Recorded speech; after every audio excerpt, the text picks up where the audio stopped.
Back on the SportsMax zone, 24 years after their last appearance at the Winter Olympics, Jamaica's four-man bobsled team is primed for action at the Beijing Games. The Jamaicans completed training heats 3 and 4 earlier on Thursday, moving up one spot to sit 27th.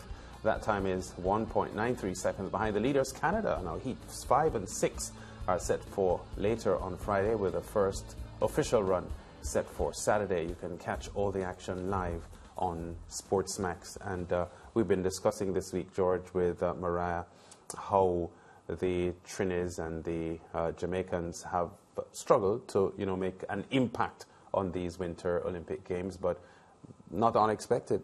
Yeah, and when people say make an impact, they must remember that the bobsled team that has made the greatest impact in the history of bobsled in the Winter Olympics is the Jamaican team from 1988. Yeah. Up to this day, and from 1988 and the Cool Runnings film in 1993 ensured that whenever the Winter Olympics held and bobsled is being contested, the Jamaicans and Calgary will always be spoken about. So when people talk about making no impact, I know what you mean, of course, but when people talk about impact, you have to put it into context and say no country has had the world talking about bobsled. That impact was then, George. This current crop isn't having much of an impact. But the point I'm except making, for a reference of what Cool Runnings had triggered. But we're talking about impact. So here's the thing.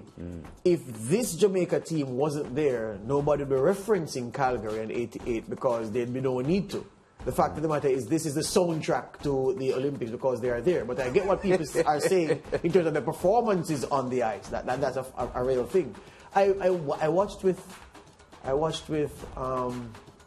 keen interest the interview you had with Benjamin Alexander, yourself and Mariah, because when we did Winter Prime a few evenings ago, Anil Roberts was saying that, man, that gentleman there's no reason to congratulate him for anything because he didn't compete.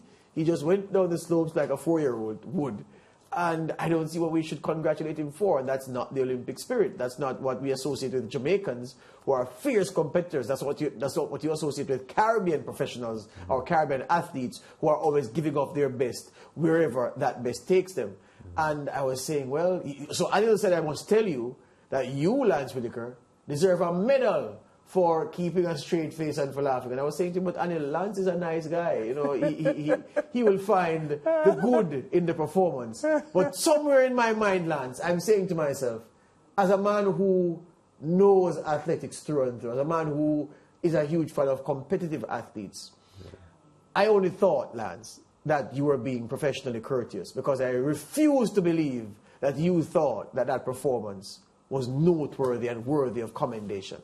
No, and I didn't think it was noteworthy. I didn't comment. I can't recall commenting on whether it was noteworthy or not. He was just reflecting on his application of his duties in the race. And I actually didn't comment on the point that he made that he didn't want to see DQ, DNS, or DNF, which is did not finish. So his objective was to make sure that he completed the race. And I think Mariah jumped in and commented at that point because she had several other interviews with him.